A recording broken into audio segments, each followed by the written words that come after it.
My name is Dr. Ian Storch. I'm a board-certified gastroenterologist and osteopathic physician, and you are listening to DO or Do Not. If you're interested in joining our team or have suggestions or comments, please contact us at doordonotpodcast.com. Share our link with your friends and like us on Apple Podcasts, Facebook, Twitter, and Instagram. We hope you enjoy this episode.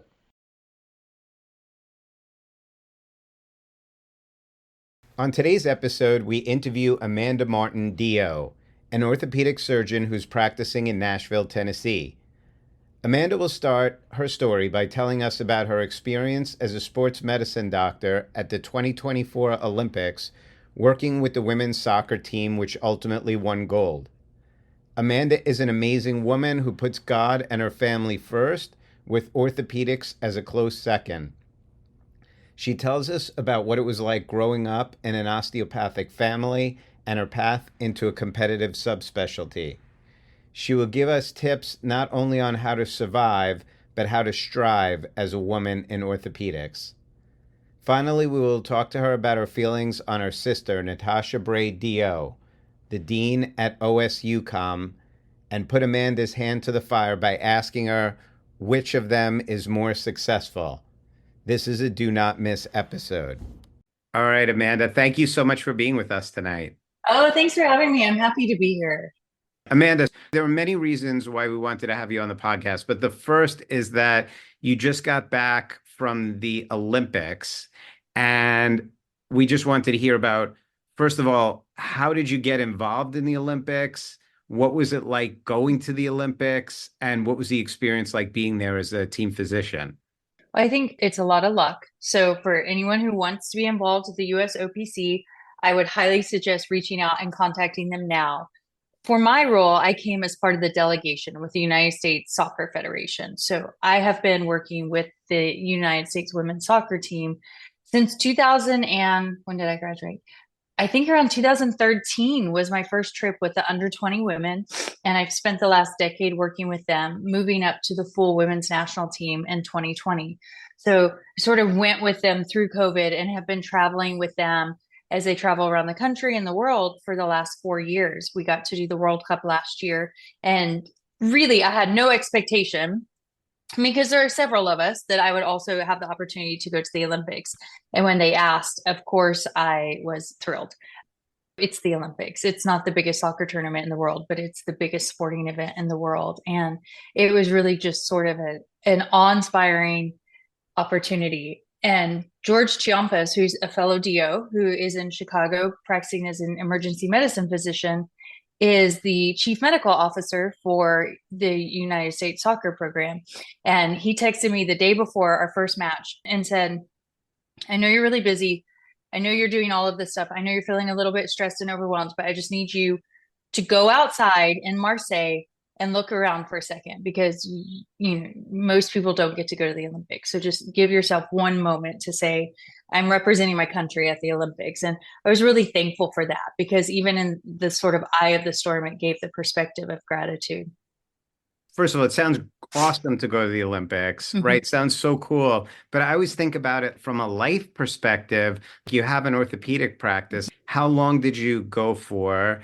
And did that cause stress? You had to spend time away from your family. So it's not all fun and roses, right? There's some stresses No, to it. it's not. And it's honestly, it's not very glamorous because, the 90 minutes you see on the field doesn't really pertain the entire day. So it is difficult. I was gone for 16 days with the tournament. I myself and another orthopedist split it in half. So I traveled with the team from America and in all of our preparations and through our first three matches. And then she came. And during the middle of that, we had a primary care sports medicine specialist who was with our team. So we're incredibly fortunate at the United States Soccer Federation that we have the opportunity to have some overlap with physicians and also have that person who's an expert in heat and heart. And you have your musculoskeletal experts there together, which is not all sports federations have that luck, but we do. And it is difficult. It's 2.5 weeks away from practice, 2.5 weeks away from your children. They started school immediately upon my return the very next week. So just the thoughts of having to back to school shop before leaving for the Olympics and those sorts of things. It's a sacrifice, but something I used to tell my fellows when they were doing sports medicine was, you better really like this. You better really, really like sports. You can be an arthroscopist. You can be an orthopedic surgeon who likes to do arthroscopies. But if you want to really do sports medicine, this better be something you love, because Friday nights at 11 o'clock at night, when it's 10 degrees outside and your high school football team is going through to the state, your college football team is going through the holidays to a bowl game, and you don't get an opportunity to spend time with your family. You take every vacation you have to travel internationally with a professional program. These things take time away from your life and your practice. And if you don't enjoy it, you're going to really hate it. And then the team didn't really do that well this year, obviously, No, with no, the it's terrible. Olympics. Worst experience ever. Just Right. just a gold medal. Was the feeling just like totally amazing and beyond your expectations, or what was it like going through It that? is, you try to keep this air of professionalism because you're there to be a steady guiding hand. But you also spend a lot of time with these people. When we travel to the World Cup and the Olympics, you're 2 or 3 weeks in a hotel together, all of this time and through many, many years. So some of those players I've known since they were 14 or 15. And to see that group come together around a central belief that they could do it, and then see them start to believe that they could do it and watch that transformation happen. I think they shocked themselves as much as the world. Everybody has said the US soccer is on the decline. We went from being number one for all those years to fifth. They don't stand a chance. They're not coming out of group. We had a tough World Cup. And to see that group rally around themselves around a central belief that they could do it together and then see it happen was really it was the best experience of my life. Amazing. And then just a little comment about the DO thing. Like, obviously, Mhm. DOs are different in Europe, and you're taking care of the American team, of Right, course. right. But did you interact with any other doctors who are like, you're an orthopedist and a DO? It seems a little weird, or do they just know in the US we're complete physicians? I think they know in the US, particularly in France, because honestly, a DO is very popular in France. You see a lot of, they say un osteopath, but they know with the US delegation who you are. We had to go through full licensing and credentialing process. The process itself took maybe 8 months to get all the way through that process to be ready for the Olympics. But everyone was incredibly professional and cordial, and from top to bottom, whether it's getting an MRI or an emergency room visit after a match, they were so gracious and just amazing host. That's great. All right, Amanda, I'm going to shift gears a little bit and ask you about regular orthopedic practice. So tell us a Yes. little bit about what your practice is like now, what type of patients you see, what your Mhm. week looks like, what your day looks like, what your call looks like, and maybe like an interesting case that you've seen this week, if you could do that. Yeah, absolutely. So I do want to just full disclosure. I might be slightly neurotic or slightly crazy. I've been in practice since 2011. I did a sports fellowship in Birmingham at the American Sports Medicine Institute. And then I actually stayed there for several years helping to teach fellows before I moved to Nashville. After I did my sports fellowship, I actually went to South Africa and did an AO trauma fellowship, which was just, I mean, glorified vacation. I spent 4 months in a hospital, scrubbing trauma cases with the surgeons there and learning sort of a more European and African perspective from trauma, which really just helped round out the things that I enjoy doing. So I still take a lot of call, and some of it is because I have to, but the majority of it's because I really want to. I have a very specialized sports practice at Elite Sports Medicine in Nashville. It's a smaller boutique oriented practice where we really focus on a 360-degree patient, from nutrition and counseling and return to play, personal training, all the way through every aspect of an injury back onto the field. And I have a very specialized hip, knee, and shoulder practice where I only do arthroscopy. I don't do any joints. I do what I do, and I do it in my opinion as well as anybody else out there. And that's sort of our practice focus, is to do what we do. And I help take care of Belmont University and Lipscomb University college athletics. And then I'm very active with our local, of course, soccer clubs and the United States women's soccer team. I'm the chair of education for Major League Soccer. So there, at no point in my life can I escape extra really busy work. If you have a project you want done that has a lot of heavy lifting and not very much glamour, I'm the person to call. So that is my sort of roundabout what I do on a daily basis. But my daily schedule is a little crazy because I'm a mom, and for me, it starts with my family. So if you ask me who I was, I would say I'm a child of God. I'm married to Stephen, and I have two amazing young kids, and I practice orthopedic surgery in that order, just right down the list. And so I make a lot of choices that allow me to really be a mom. So most days I get up, for everyone who's not prepared for this, most days I get up at 3 a.m. I take a little time for myself to write in my gratitude journal, pray, look through scripture, just kind of center myself and realize this isn't hard, this is lucky, and sort of start my day centered in that way. And then I go do my charts. So most of the time I have to tell myself how lucky I am before I go do my charts. And I chart from 3:45 until roughly about 6:15 every day. And then I take time to go run or do some weightlifting, something along those lines, quickly shower, round to the office. If it's an office day, I start at 7:30 and I go straight all the way through until 5. And then I pick my things up and I come straight home. And so from 5 until 9:30 at night, which may not seem like a lot of time to some people, but that's my family time. And I am 100% in on it. That is the time that I spend with my kids. I cook their dinner. We go to their activities. I put them to bed every single night.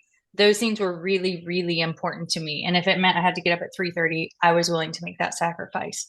And that's kind of a regular old fashioned day. That's a Monday. Wednesday and Friday, I'm in the operating room. Those are the best days of the week. And then every night when I put my kids to bed at 9, I start doing my work that I have to do for Major League Soccer or US Soccer, phone calls, emails, reading MRIs, those sorts of things. And the scopes are at a surgery center. Is that where you usually scope or the hospital? Yeah, so I do practice a lot at the hospital, and one because I take probably about 8 days, 10 days of call a month. In addition to all of that, I will usually cover 2 to 3 weekends, so I don't have to do much during the week. I'm married to a saint, if anybody wonders. And so I'll kind of pick up that call, and I have a lot of hospital cases because of that. Some of my cases, my hip labrum reconstructions, or some of those really big, heavy lifting cases, we'll do at the hospital. But for the most part, I'm in the surgery center. So your call, tell me about, are you getting called from the emergency room? Are they Yes. patients of the practice coming in? And do you Mhm. get phone calls in the middle of the night? Do you ever have to go in? Like, what does that call look like? All the time. So I cover two huge hospitals, level two centers in downtown Nashville. So these are busy calls, and we'll do one and then the other. And there has never been a weekend call where I wasn't operating on at least one of the days. I do go in the middle of the night. There's still a lot of necrotizing fasciitis. There's a lot of infections. Nowhere you go will there not be IV drug users, and they're in Nashville too. So we have a lot of that kind of stuff that requires attention. The big fractures. We have those scooters in Nashville. Nashville's sort of a party town where everybody comes to be on vacation. And inevitably, it ends in horror. And so we get a lot of those injuries that we operate on in the middle of the night because they're almost always open, meaning there's communication with the fracture and the environment. I love what you said about your husband being a saint. You Mhm. sound very much, this is like not a compliment, but you sound a lot like me, except I get up at like 4:30 in the morning. So I'm a little behind you. But I always say my wife is a saint because she kind of is like the yin to my yang. So it sounds like you're the same way. Mhm. And is your husband a doctor? Is he in medicine? What does he do? And how does he do to like fill in for the parts when you're in the hospital? Yeah, he's a full-time songwriter and a music producer and a touring artist. So when he's home writing, we're living the easy life because he will help take the kids to school, help do all of those things, doctor's appointments. If somebody's sick, he's the one who steps up, and he's so gracious about it and really fills in all of those gaps for us. When he's touring, it's a little bit harder, and I don't want to lie to people. We have help. We have to have help. It's just one of those things. I read this great quote once. It said, you can have it all. You might not have it all at the same time. And so you have to sort of be willing to delegate. And then if you're a high achieving personality, which is what I say instead of type A, high achieving personality, you have to be willing to let go and let those people make decisions when they're the person in that role. You have to be willing to support them in those decisions so that everybody feels comfortable and working on the same team. And I would guess sometimes it's difficult to make all of the kids sporting events or school activities, right? All of these things. I always think being in a competitive medical specialty or a elite specialty like orthopedics, always sounds great, but it comes with some sacrifice, which people may not appreciate. Do you think that's true? I do. I think, like everything, I think the kids pay for everything. But I will say it really can be done. There's very few things that I've missed. I will be honest because it takes scheduling and it takes being on top of your schedule. But there are so few things I've missed so far, and there will be more. They're starting to get older and get into more activities. but we work really hard to not miss very much. But their kids are always going to be the ones that pay. And you have to sort of frame that in sort of when I was gone for the World Cup, almost three weeks in New Zealand, my kids said to my husband, "Why does mommy have to go? Why?" And he said, "No, I don't think you understand. Mommy gets to go. This is really important. This is really special. Mommy has a dream to go and participate in the World Cup, and we are going to work together here at home and help her to do that." And it was just sort of a very quick reframe that gave them the perspective of, mommies and daddies have dreams too. And to see you sort of reaching and going for things is a lesson in itself. And there are ways, there are sacrifices, but there's also really beautiful things that come from it. My kids went to the Olympics. They got to tour the palace in Monaco and go see their country. And that's a once in a lifetime opportunity. And so as they get older, they're embracing it more. That's amazing. And maybe I could hire your husband to talk to my kids also. I think that'd be great. Yeah. Right? Sounds like he does a good job. So I'm going to rewind a little bit and go back Mhm. to the beginning. First of all of that, your job sounds amazing. You're amazing. Going to the Olympics is amazing. Can you take us back to where you grew up, what your family was like growing up, and sort of when you found out about medicine and thought about medicine? Right. So I grew up in a town called Enid, Oklahoma. For those of you who don't know, due south of Wichita in the panhandle of Oklahoma, a rural area. And my father's a DO. It was a family medicine physician and practiced in that area back in the day when you delivered babies. And he did ER coverage and really had a very expansive practice. And he was highly involved in education. And so at our home, I can't remember a time when there weren't medical students sort of coming through on externships, and I was surrounded by healthcare education my entire life. I have a brother who went on to work for many, many years for the AOA in legislative affairs. And then my sister Natasha went to medical school before me. So I sort of always wanted to be a doctor, possibly by way of being a Dallas Cowboy cheerleader and Miss America, but definitely always a doctor at some point at the end of that line. And I never really varied from it. And so having that role model and constantly being surrounded by role models and people who were coming through and going into medicine was sort of a really awesome experience. So I always wanted to be a doctor, and I myself always wanted to be a DO because I thought it was so cool. I really loved the entire holistic approach to humans. And so if you ask me when I wanted to be a doctor, couldn't tell you. I was pretty sure I was going to do that no matter what. There was a little period of time where I thought maybe I wanted to be like a vet, an orthopedic surgeon for horses. And my dad was like, so hard to get into vet school. Let's keep our eye on the ball here.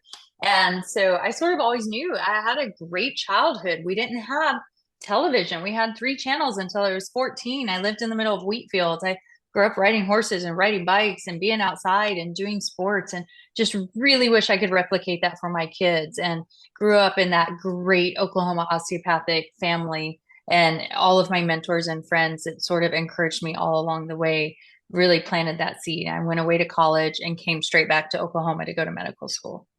So tell us, where'd you go to college and what was your college experience like and your application process into school, into med school? I forgot it all.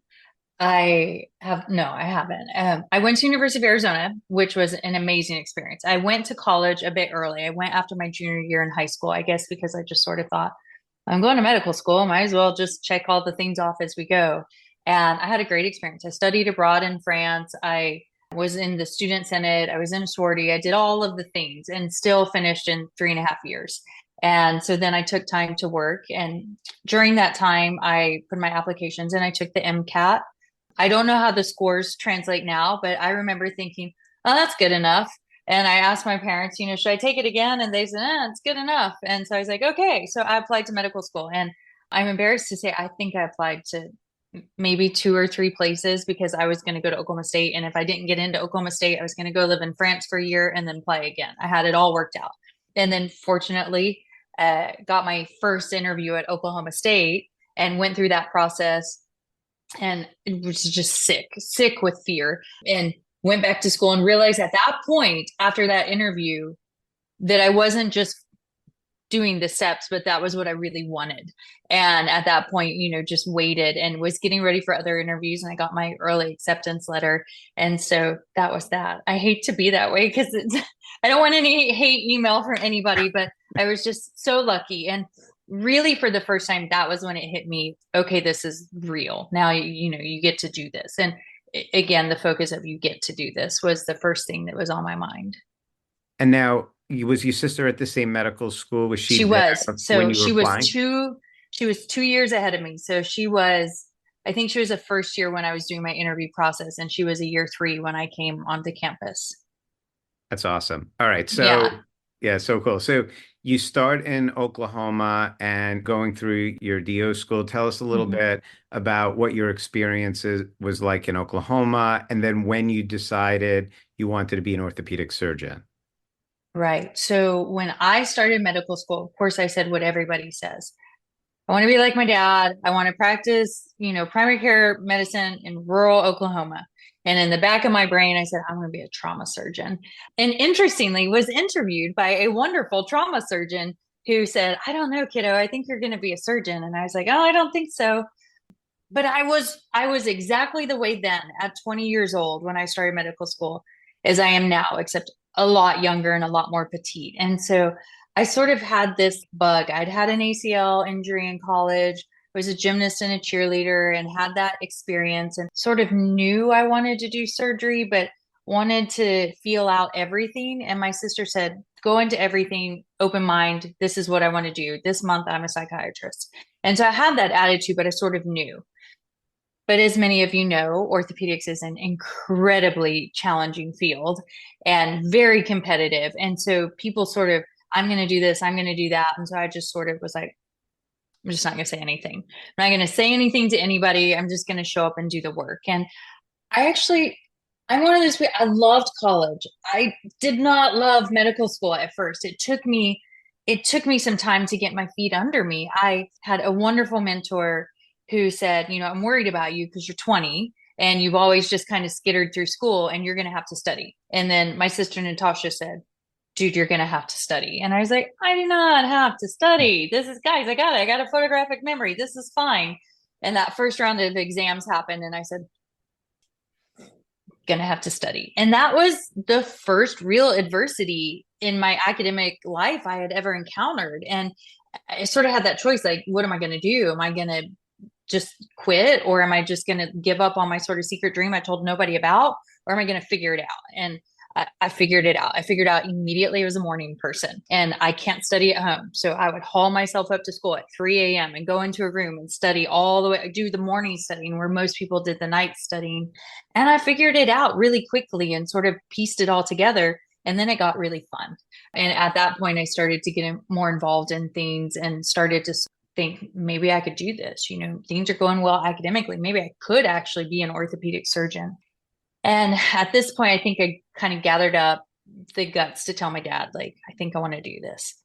I knew I have a very short attention span.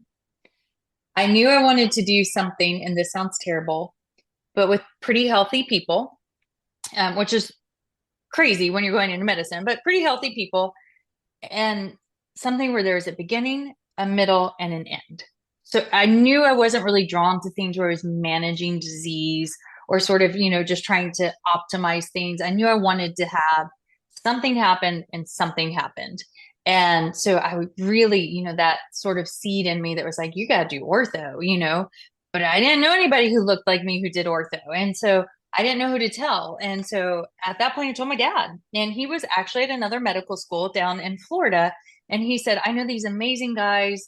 They're actually all MDs, but they were all like Army Rangers. And why don't you come and do 2 weeks with them at your vacation and just see? Like, he's like, I think this will be the most macho man experience you can have and see if you like it. And the first night I didn't get home until 1 a.m. And he said, is ortho out? And I was like, we did 6 hip fractures. It was the best day of my life. And he was like, oh, another one bites the dust. And that just sort of told me, not only can I do it, but this is invigorating. I love it. This is what I have to do. And once you figure out what you have to do, there is no obstacle that's going to keep you from doing it. That's awesome. Except You're a DO Hmm. and a woman, right? And again, Yes. obviously with love, I think you're awesome and you made it. So you're already starting with two obstacles. So tell us about how those things affected you and what your application process was like into orthopedic surgery. Yeah. So, and I mean, please, my mom would be embarrassed if she heard me say this, but my parents at the time were in South Florida, associated with a different medical school, wonderful relationships forming. And for better or worse, this world does run on relationships. And I will never forget my mom saying to me, Amanda, don't you want to be a dermatologist? We actually know dermatology people. Don't you want to do that? We don't know anybody in this field. And I was like, no, it's okay, mom, I got it. And sort of them hearing me be like, I'm just going to figure it out. They were like, wow, she's really serious about this. And I had not done what people did. Some of the schools, people were doing ortho all the way through. They were at they call them gunners, and they just had done that. And I mean, I kind of came to the party late. And so I didn't have research, I didn't have projects. I just had like this wonderful, effervescent, slightly irritating personality. And so I went and did. And at that time, we had at Oklahoma State, you had three electives, and that was it. And so I took them all in orthopedic, osteopathic programs on the East Coast. And just said, I'm just going to show up and see what happens. And I studied and I read and I met amazing people who are orthopedic surgery colleagues today, who are still some of my best friends, who are like, holy cow, kid, you're behind. Let's stay up all night tonight and I'm going to teach you all of the fracture patterns for this. And I got it, and just sort of absorbed it all like a sponge. I called it ortho camp. And then, I mean, love it or hate it, I got lucky. I got lucky. And I spent every day since the day that letter came knowing that I got lucky, knowing that it would probably never happen again. Whatever happened to line up everything just right, I got an ortho spot and I was not going to waste it. I appreciate that you saying that you were lucky and that sounds Hmm. great, but this saying luck is where preparation meets Hmm. opportunity. And I think that's kind of the story that you're telling, right? Absolutely. Absolutely. Now, what was the program that you did your orthopedics? University of Medicine and Dentistry, New Jersey, which now has a different name, and you'll have to help me with it. Everybody out there, forgive me. But I went It- to New Jersey. I moved from right. Oklahoma to New Jersey. So tell us a little bit about what the orthopedic residency was. Was it like a cakewalk where you're sleeping in and getting home early? And then tell us what it was like living in New Jersey. Like, had you ever lived on the East Coast before? Mm-mm. No. So that was a culture shock, but I absolutely loved it. I would be at that residency program at that moment in time, I would be a resident forever. There were thankless, awful, long days, but then there was just so many happy things. And when I say I was all in, I mean, I was all in. I was like, I'm going to ortho camp for 5 years. And I don't recommend this. I actually give talks about how not to do this now. But in my opportunity, I was like, I've only got 5 years to learn everything. I felt like maybe I was behind these guys, and so that natural sort of imposter syndrome fear takes over. And the only thing I did was orthopedics. I eat, sleep, breathe, ortho. And oh man, it was great. There were four of us in my class. I was the only girl out of 25 and the first in something like 20 years. And so there was that sort of battle, that sort of tension at first. And and this is advice I give now, you can be a victim or you can be a colleague. And nobody wants to work with somebody who's constantly telling you about how it was harder for them or their journey or what they had to do or what they're putting up with or, oh, the misogynism and, oh, the rape. They want to work with somebody who's there to work. And so, what are you going to do? Be mad every day? I just got dressed and went to work every day. And those people that I did my residency with, those guys are my brothers. And there were microaggressions, but I feel like I'm such a happy-go-lucky person. Somebody could probably be really disrespectful and mean to my face, and I wouldn't even know it. I'd be like, no, they love me. So that helps. You got to have a little bit of crazy in you to get through it. But those guys that I did residency with, those are my best friends. They're still my best friends. I still talk to them about cases, and we still get together. They had my back. They were so supportive. I can remember chiefs talking to attendings, where they thought I couldn't hear, and they'd be like, no, she's great with her hands. She's already ahead of everybody. Like, give her a chance. People fighting fights for you that you don't even know are happening. And I think it's really hard if you're focusing on why it's harder for you to see that people are doing that for you. And they probably don't want to do that for you if you're constantly telling them how much harder it was for you. They want to do it for the person who just kind of shuts up and shows up. So your advice to a woman wanting to do orthopedics is roll up your sleeves and work and Yeah, you'll be fine. just show up. 99%, people say 90%, 99% of life is being prepared and showing up and saying yes, being available, being eager. People want to work with people who want to learn. They want to work with people who are enjoyable to be around. They don't want to be with someone all day long who's telling them everything that's wrong with greater society. They want to show up and work with people who are ready to work. That's just me. I love it. I agree with everything you're saying. I think it's amazing. So then, did you say you did a sports medicine fellowship after you I finished? did. Yes, I So, did. American Sports Medicine Institute in Birmingham. okay, so how did you decide that you wanted to do a sports fellowship? And then how did you choose the program? What was that application process like? Right. So I mean, I love sports. I grew up around sports. My brother played college basketball. My dad used to call high school football games and college basketball games for an AM radio station. And even when I was like 12 or 13, he would let me do color commentary. I love sports. I love everything about it. I love what it teaches young people. And so I really wanted to do sports. And a little tiny piece of me kind of wanted to do peds, except people kept saying, "Oh, are you going to do peds or are you going to be a hand surgeon?" And I was still a little bit rough around the edges enough. I'd be like, I'm not doing this because that's what you think I'm going to do. But also, my dad, who again came through with the great advice, had said, if you do pediatric subspecialty, Amanda, you're marrying yourself to a big city. You know, my dad is the consummate DO. And he said, at that point, you're going to have to be in an academic center. And I think he said something off color, like you might as well be the inner ear specialist of a dog shark. And I was like, hmm. So I sort of, that weighed on me. And I thought, this is what I love. It's very flooded. It's very crowded. There are a dime a dozen sports doctors. But I was like, this is what I enjoy. And so I sort of knew this is probably what I'm going to do, but I wanted to be a good arthroplasty surgeon. I wanted to be a good, I didn't really want to be a good spine surgeon, but I did my best. Sort of did every rotation like that was the last thing I would ever do. And that process opened up, and I had an amazing mentor at Rothman Institute, John Salvo, and I kept his registry for him because he was just starting to do hip scopes and he wasn't organized. And I said, let me organize all this data.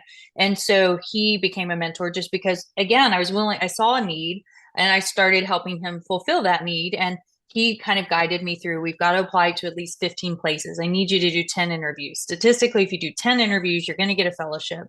And then I whipped out my credit card and I went and did 10 interviews. And back then they didn't regionally plan it by region. So I can remember interviewing in Philadelphia at Jefferson and Rothman, and then flying all the way to San Diego, flying all the way back to Birmingham, only to go right back to Southern California for SCOE, and just sort of zigzagged the nation. And it was ridiculous. And they have actually improved it considerably now. So that's great news, everybody. But I didn't care where I went. I wanted to go somewhere different. I wanted to be off the East Coast and learn a different perspective. And I will never forget being in Birmingham. And this is so silly. And forgive me, I promise I put more thought into things than this. I'm just effervescent. But it was January and I flipped on the FM station, and Rick and Bubba were on the FM station, not AM. And they were talking about college football after the national championship. You know, there's normally a lull. And on the East Coast, everybody's into the NFL, but I love college football. And they were talking about college football. And it was like, I had been at Ohio State where it was 11 degrees the day before, and it was like 54 degrees, and there was Mexican restaurants everywhere. And I was like, oh, I'm home. And so I was pretty gun ho to go there after that. So after you finished your sports fellowship, how did you decide on your first job? Yeah, no, gosh, I am horrible for advice about how to do things because I know it happened and it was a lot more preparation and detail, but things in my memory, it's like, oh, and then this. About a month into my fellowship, they came to me and said, we want you to work here, sign this contract. And I was like, I mean, okay. And so I at least had my mom read it. No lawyer. You know, my mom read my contract. She said, oh, it looks pretty standard. And I signed it. Don't do that. Nobody do that. But that was that. And I would have said, don't commit so early in fellowship because literally from September, I was their employee and they knew it. Like I was locked down. So I got to do a lot of extra things as a result of that, which probably turned out to help me. So I sort of just, they offered me a spot and I thought, well, it doesn't get better than teaching fellows. It doesn't get better if you're a sports medicine doctor than being in Birmingham, Alabama. And I was hooked.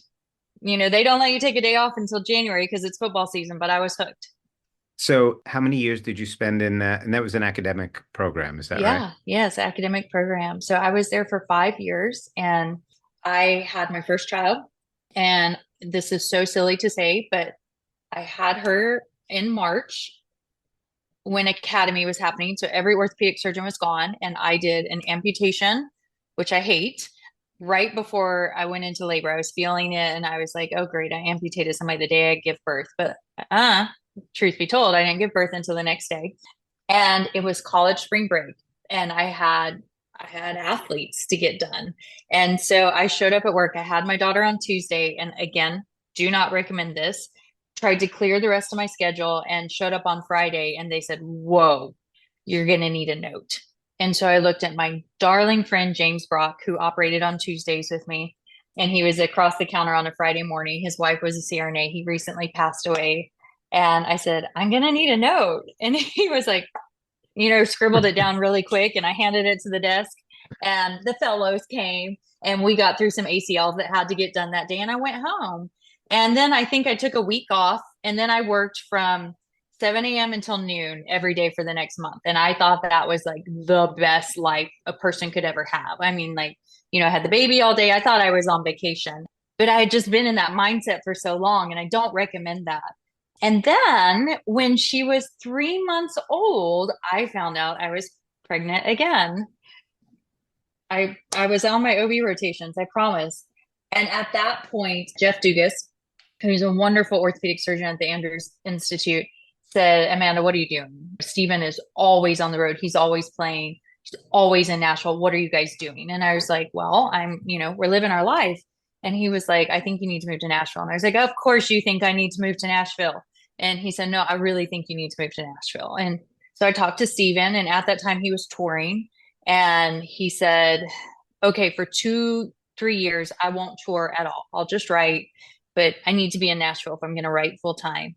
And it was the most gut wrenching decision I've ever made because I felt like so many things in my life, I just fell into these perfect situations. And I was in a place where I was incredibly busy doing 50 plus cases a month and just early in my career and had all of my friends. I met my husband there. I loved Alabama. I love football. It was just perfect.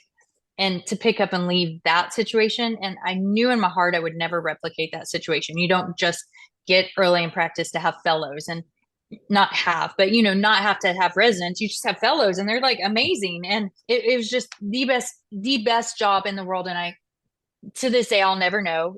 But, we sort of sat down and prayed about it and packed our bags and moved to Nashville. So then, obviously, you found a private Hmm. practice in Nashville. Right. Can you tell us a little bit about what the transition was like going from academics to private practice, what the main differences are, and whether you have a preference or what you think the pros and cons are of both? Yeah. So, I mean, it's a very gentlemanly practice, forgive the term.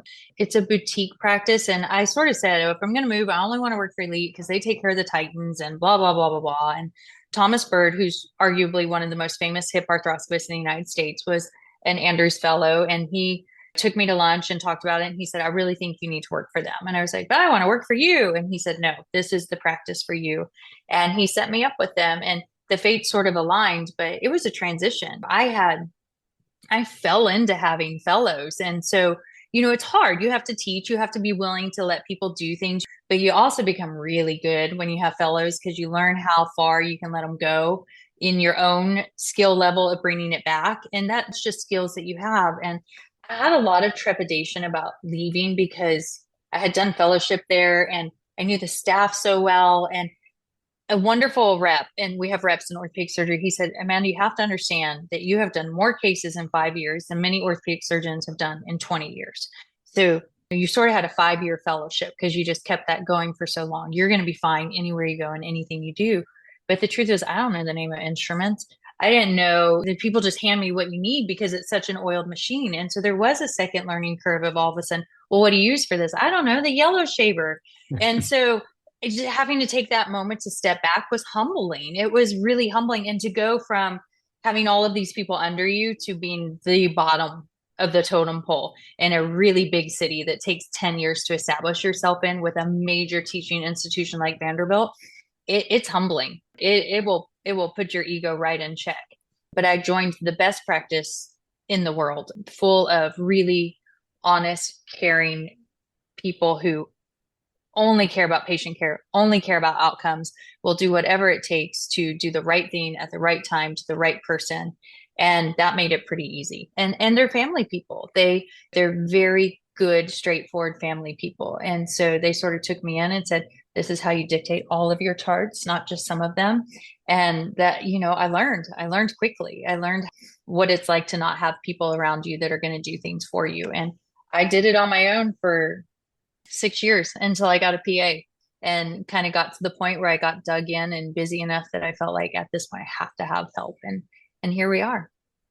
Your whole story is amazing. You're awesome. I promised before we started the interview that I wasn't going to ask you any tough questions, but I do have a little bit of a tough question for you, maybe an unfair question. For those listening that don't know, your sister is Natasha Bray, Mhm. who is an osteopathic dean who we've had on our podcast before, and in a totally different way is super awesome, like just an Mhm. amazing, amazing, amazing woman. So the question that I have for you is, who would you say is more successful, you or Natasha Bray? Oh, I don't think there's any way. I really don't. So, gosh, that is That's a little not unfair, fair, but I right? But want to that's try. not I want fair. to Yeah. try to answer. I want to try to answer because she arguably is at the top of her field. She's the dean of a school. She has an amazing family. I think that she is probably more ambitious than I am in the sense of she could run this world and run it well. So in her field, I think she's at the top. And I think that her path was intentional. She is the smartest person in the room. And she just has, followed her steps. And I personally think she's just the coolest. So if you were to say, who's the smartest? Natasha. Who's the better doctor? Natasha. Who's the better academic person? Natasha. Who's the better anything? Natasha. I maybe have a little bit more effervescent attitude. I'm definitely more positive, and things have worked out really well. So what I would say is I can't answer it because I feel like we're both at the top, and I feel like we're both. If you asked us, we would honestly say I'm not even halfway where I want to be, and that can be seen as a positive or a negative. But I think the important thing to note is that while Natasha was number one in her class, was always the smartest person in the room, did go to Harvard, did do all of these things, I've never been the smartest person in any room. I've never been the best surgeon in any room. I've never been the most capable person in any room. But I've always been the person who was in every room, who had that little bit of crazy enough to always be willing to show up, to raise my hand, to volunteer, to step into space. And that will get you just as far. You may not be the dean of a medical school, but you might just end up at the Olympics. And so I think there's more than one path to success. I have chills. I have chills. That's a perfect answer. Couldn't be better. Our last grand finale question is, can you give us one piece of advice that you were given from someone else that you have found most profound in your career, in your Mhm. life, that you would like to pass on to our listeners? So my best friend, Natasha mentored her. She was 1 year behind her in medical school. There's a physician named Stephanie Hewson, and she was actually recently killed 2 years ago. She was a primary care sports medicine doctor, a graduate of Oklahoma State, and she was maid of honor in my wedding and my roommate, just my person. She early on told me. And if you don't know her story, please look it up. And if you're so moved, there are scholarships in her name. She was a victim of workplace violence in Tulsa at the Warren Clinic 2 years ago in June. And my first year, I just remember sitting there. I saw Kirby letters next to my name that I had never seen before. I had only seen, sharp, straight A pluses on anything. And it said, everybody here knows who I am. Everybody here says you're Sean's sister or Natasha's sister or Ronnie's daughter or Sherry's daughter. Nobody knows who I am. And I'm not gonna be Natasha. And Stephanie just looked me dead in the face and said, Good. We already have Natasha. I don't, I haven't seen an Amanda around. Do you think you could be an Amanda? And it just kind of took a lot of pressure off. It took a lot of pressure off. And that let me be me. And I'm a lot, but I am who I am, and I'm authentically that person. And Stephanie Houston looking me in the eye and saying, "We already have all of them. Just be you," gave me that chance to sort of just take a step back and do things my way and figure out how to make it work for me. And that's the best advice I'd give to anybody. There's already everybody else. There's only one you. That's awesome, Amanda. Again, you are awesome. This has been a great interview. I really appreciate you spending time with us, and you're just great. Thank you. Oh no, thanks for thinking enough of me to even want to talk to me. I appreciate it.